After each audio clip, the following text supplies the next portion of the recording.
Под мотото "Жените не се само бројка, ниту процент", Јавната локална библиотека Илинден, Советот за социјална заштита при општина Делчево и Комисијата за еднакви можности помеѓу мажите и жените при општина Делчево денеска го одбележуваме 8 март, меѓународниот ден на жената. Ке зборуваме за жената во јавните политики, родовата еднаквост помеѓу мажите и жените и воопшто улогата на жената во општеството. Ова се теми на кои што не се зборува само на 8 март, туку се зборува континуирано во текот на цела година. Меѓутоа, ние одлучивме дека токму со овие теми на најдобар начин ќе го одбележиме годинава 8 март, денот на жените. Може би Јавната локална библиотека Илинден нема директно допирни точки и не работи на овие теми, меѓутоа ако се земе во предвид фактот дека од вкупно 580 членови, 450 се жени, тогаш одлучивме дека треба и ние гласно да размислиме токму за родовата еднаквост помеѓу мажите и жените. Како библиотека даваме целосна подршка и на комисијата, и на советот, меѓутоа и на сите проекти, иницијативи или било какви исклучувања и настани кои што зборуваат за жената во јавните политики и родовата еднаквост. Од име на Јавната локална библиотека Илинден, на сите припаднички на понежниот пол, ви го честитам 8 март, да сме живи и здрави и да не заборавиме. Жени сме и можеме се. Сега и давам збор на Сузана Петровска, координатор на Комисијата за еднакви можности помеѓу мажите и жените во општина Делчево. Повеќе, Сузана. Благодарам, директорке. На овој убав ден, навистина ми е мило што успеавме во услови на пандемија да организираме една трибина, која е организирана од Јавната локална библиотека Илинден, Комисијата за еднакви можности при Советот на општина Делчево и Советот за социјална заштита на општина Делчево. Значи, денеска ќе проговориме повеќе за институционалните механизми и институциите кои што се одговорни за спроведување на родовиот концепт. Јас овде сум на координатор за еднакви можности на жените и мажите. Тука со нас исто и председателката на Комисијата за еднакви можности. Значи, тие се институциите кои што вободно кај нас функционираат и кои што се грижат за спроведување на родовиот концепт. Пред да позборуваме на темата, би сакала, јас во многу наврати на почетокот ги објаснувам или еве повеќе ќе проговорам за значењето на термините кои што ги користиме. Значи, еднакви можности, родов концепт, родова недискриминација. Значи, тие се термини кои што ние многу често ги користиме, но не секој пат го знаеме вистинското значење. Многу често ги слушаме, значи, термините еднакви можности на жените и мажите, закон за еднакви можности на жените и мажите, закон за спречување на дискриминацијата, еве неодамна се донесе и еве упатувам јавна благодарност, значи, до институциите кои што помогнаа да се донесе и законот за спречување на насилство врз жените. Значи, сето тоа се термини кои што ние секојдневно ги слушаме, но секој пат еве значењето на овие термини не се толкова правилно. Значи, еднакви можности помеѓу жените и мажите всушност значи промовирање на начелото на еднакво учество на мажите и жените во сите сфери на јавниот и приватниот живот, еднаков третман во остварувањето на правата, како и обезбедување на еднакви придобивки и бенефити. Значи, ние тука не се бориме за поголеми права на жените, туку се бориме за поголеми права, бенефити на помалку застапениот пол. Подоцна ќе позборувам и за тоа. Родовата равноправност пак значи еднаквост на жените и мажите во однос на правата, можностите, условите и третман во сите сфери на општествениот и јавниот живот. Значи, родовата равноправност веќе подразбира воспоставени механизми за остварување на еднаквите можности помеѓу жените и мажите. Еднаков третман пак значи забрана за секаков вид на дискриминација по основ на пол, земајќи ги во предвид различните потреби, интереси и приоритети на жените и мажите. Овие неколку термини кои што се најчесто користими, како што реков, се основите на градењето на родовите политики. Политиките пак произлегуваат како резултат на планирањето и действувањето на родово одговорни институции како што се владата, локалната самоуправа, општините, советите на општините, другите институции основани од општините и државите и секако морам да ги спомнам тука и невладините организации, бидејќи тие даваат многу голем придонес во спроведувањето на родовиот концепт. Улогата на тие институции пред се е во донесувањето на одлуките за тоа што треба да се постигне со одредена политика, кој резултат да се испорача на граѓаните, на кој начин тоа ќе се направи, кој се ќе биде одговорен за спроведување на тие политики и слично. Политиката представува насока кон која сакаме да се придвижиме и да го постигнеме тоа што сме го поставиле како цел.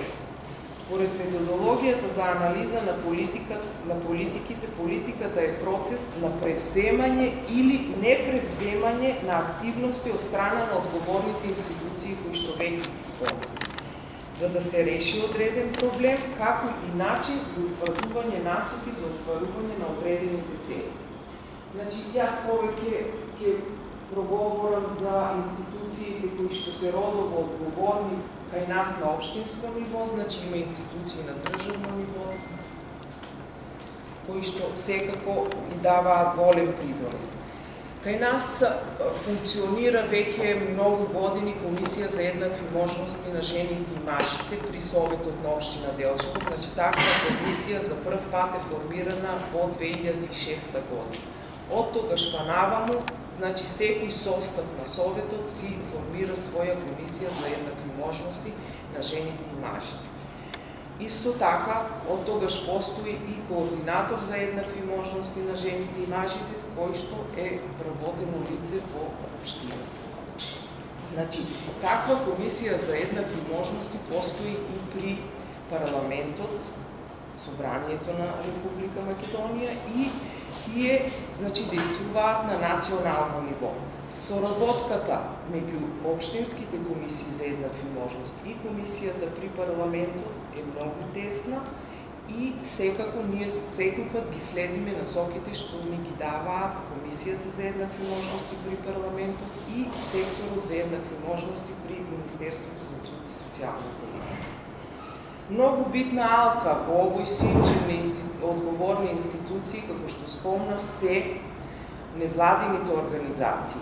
Еве, јас и денеска ќе апелирам, значи ние имавме еден обид да формираме женска невладина организација, но досега се уште не успеавме да формираме и тоа е за мене голем хендикеп за нашата општина. Активите при политичките партии се многу битна алка во спроведување на родовиот концепт и затоа еве и пак и денеска ќе апелирам. Значи, активите на политички партии, од сите партии кои што се присутни на политичката сцена во нашата општина, од тие активи жените да се обединат и да формираат една силна невладина организација која што ќе действува на полето на родовата еднаквост. Значи, заедно ќе се бориме за нашите заеднички права. Во таа насока од голема помош ќе ни бидат веќе етаблирани жени во политиката и активистки за женските права. Знам дека има, во нашата општина има такви жени кои што можат да ни помогнат, но сепак, еве, те собрале храброст тоа да го кажат јавно. Кога ќе зборуваме за придобивките и за постигнувањата на полето на родовата еднаквост во нашата општина, јас можам слободно да се пофалам дека имаме голем напредок. Значи, 2018 година ја подпишавме Европската повелба за равноправност на жените и мажите во локалните заедници. Со помош на невладината организација КАМ успеавме да изработиме стратегија за родова еднаквост, акцијски план за спроведување на таа стратегија. Донесовме програма за еднакви можности на жените и мажите. Значи, и ги имаме стратешките документи по кои што треба да се движиме и чии насоки треба да ги следиме. Значи, тоа е голем напредок, бидејќи од колку 80 општини, само 24 ја подпишале Европската повелба, а ние сме меѓу тие, реков, и тоа е голем напредок кај нас. Евидентен е напредокот кој во последните години е остварен на полето на равноправноста, но положбата на жените во многу сегменти во општеството и денеска не е изедначена со онаа која ја имаат мажите. Во пракса, мажите и жените не ги уживаат истите права, се уште постојат социјални, политички, економски и културни нееднаквости. Како, например, што најмногу се зборува во последно време е нееднаквоста на платите и нееднаквата политичка застапеност. Во однос на напредокот на правата на жените, значи не смееме да го занемариме фактот дека со воведувањето на квотите од 40% за учество на помалку застапениот пол на листите на пратеници и членови на Советот, значително се зголеми бројот на жени во парламентот и жени во советите на општините. Исто така во нашата општина е евидентен напредокот на учеството на жените во управувачките органи на институциите и надзорните одбори. Значи, јас последен податок што имам, значи во нашите локални институции, во управувачките органи, 21 бројката на соодност меѓу жени и мажи е 21 наспрема 8 мажи. Значи 21 жена, што досега тоа се нема случај. На раководни функции во општинските институции се назначени 3 жени наспроти 4 мажи.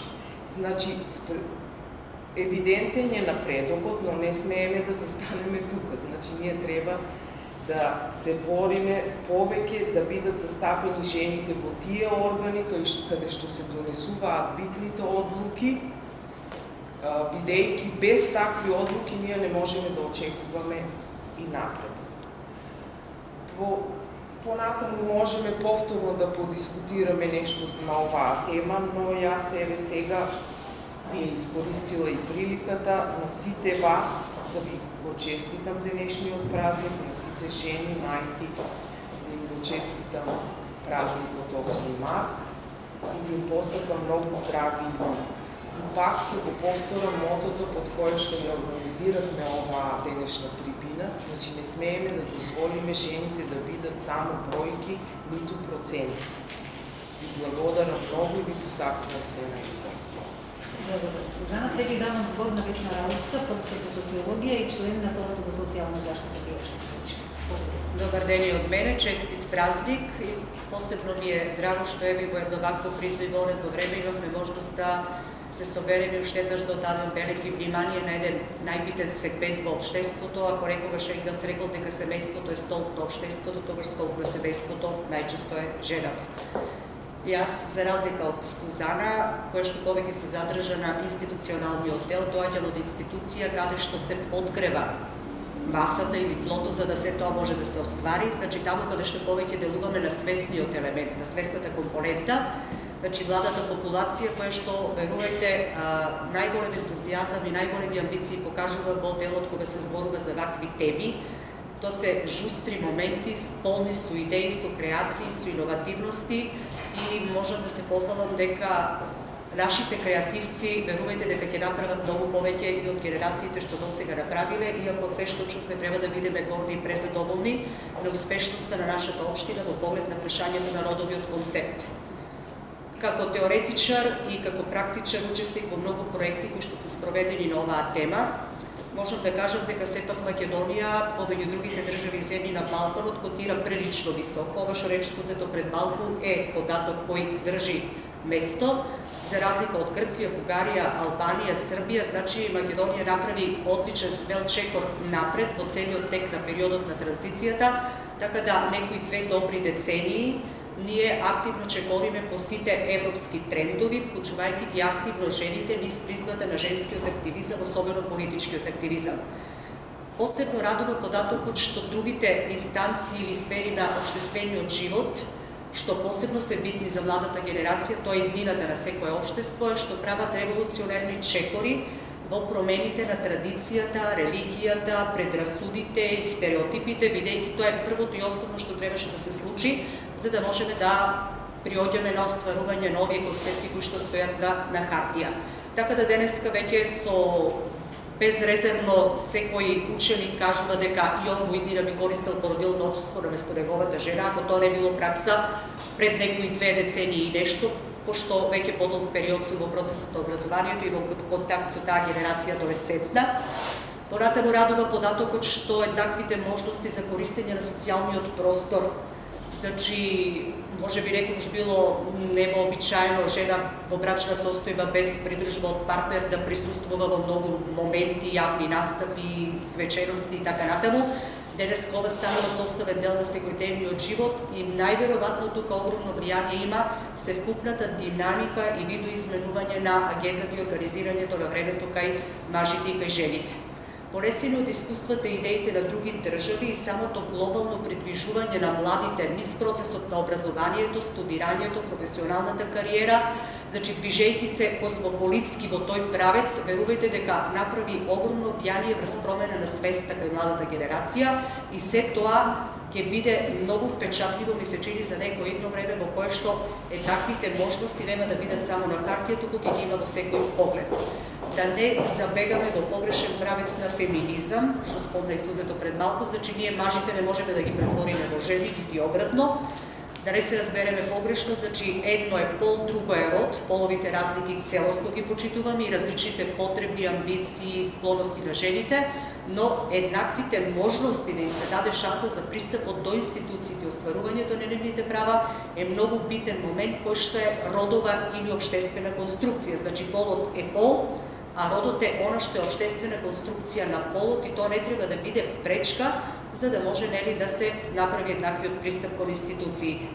Од многу анализи и студии произлегува заклучокот дека се уште кај нас постои некоја феминизација во одредени занимања, нормално каде што преовладуваат жени. Еве во училишта, например, во медицински училишта, за фризери, за козметичари, значи имаме огромен број на струки и занимања кои што се уште процентуално над 75% се женско обоени, како што од другата страна имаме пак занимања и струки каде што мажите доминираат, но веќе не е чудо, ја постојано велам и на моите ученици, што се случи на теолошки факултети, на средните теолошки училишта, да се запишуваат женски лица, значи институциите ги отвориле вратите буквално во секој поглед, а општеството е тоа што треба да најде можност каде да го пласираат својот труд или својата способност. Така да сите овие рамки или мерки на владиниот и невладиниот сектор вродија со плод, но ова е само нов предизвик за чекорење напред. Нема да изоставам посебна почит кон сите жени кои што особено вклучени во здравствените структури сега во овој вореден период, во пандемска криза, успеа да дадат се од себе, почитувајќи ги сите своји други улоги, да бидат и жртви во поглед на ангажираност, помагајќи на заболени, а добар дел од нив секоја почит нека почиваат во мир кои се вршија и како жртви. Мислам дека способноста, храброста, достоинството, почитта треба да биде нешто што ќе компензира и ќе се надомести само на нежноста, на вниманието, на емоционалност и на се друго што како природа го содржи една жена во себе.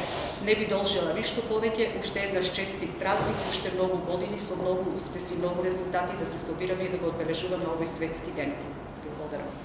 Благодарам. Професор, ќе сега давам збор на Маријана Станимовска, председател на Советот за социјална заштита во општина Делчево. Повеќе. Благодарам, почитувана директорке. Јас би кажала само едно за почеток.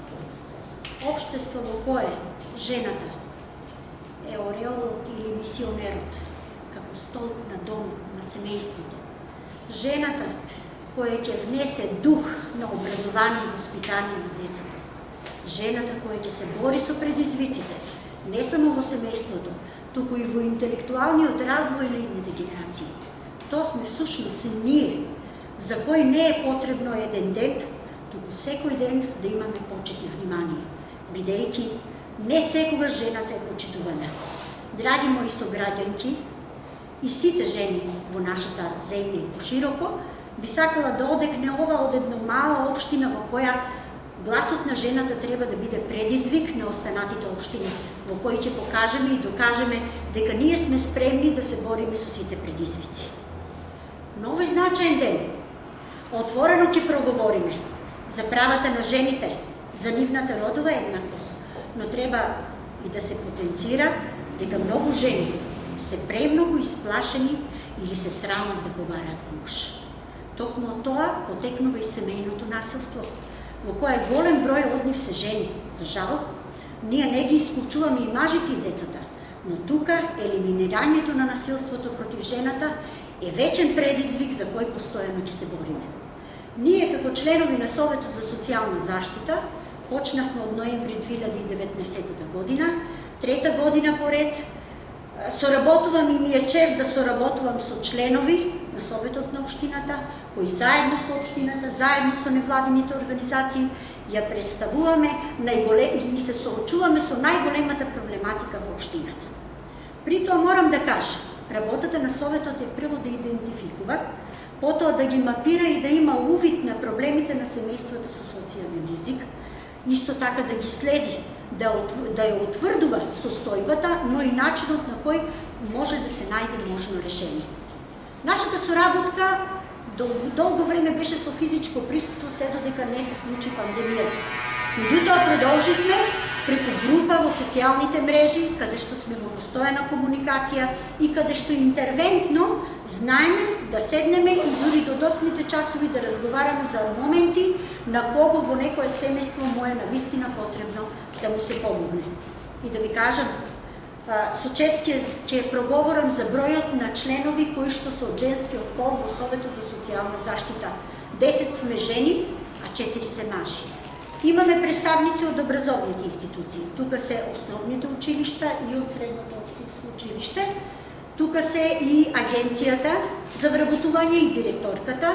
Тука е и здравниот дом, како член имаме и представник од здравниот дом, од полицијата, има од Центарот за социјални работи, од невладините организации, секако тука е многу активен и невладината организација ХАМ, многу активна.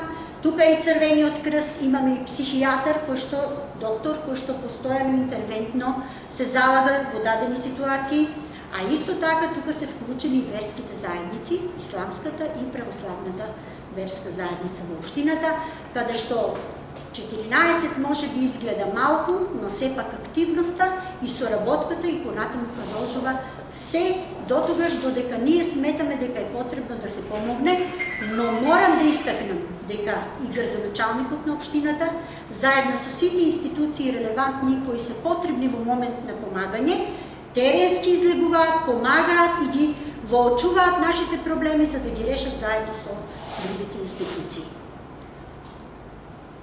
Знаете како?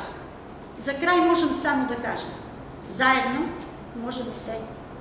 Можеме да ги отвориме портите и на владините и на невладините организации.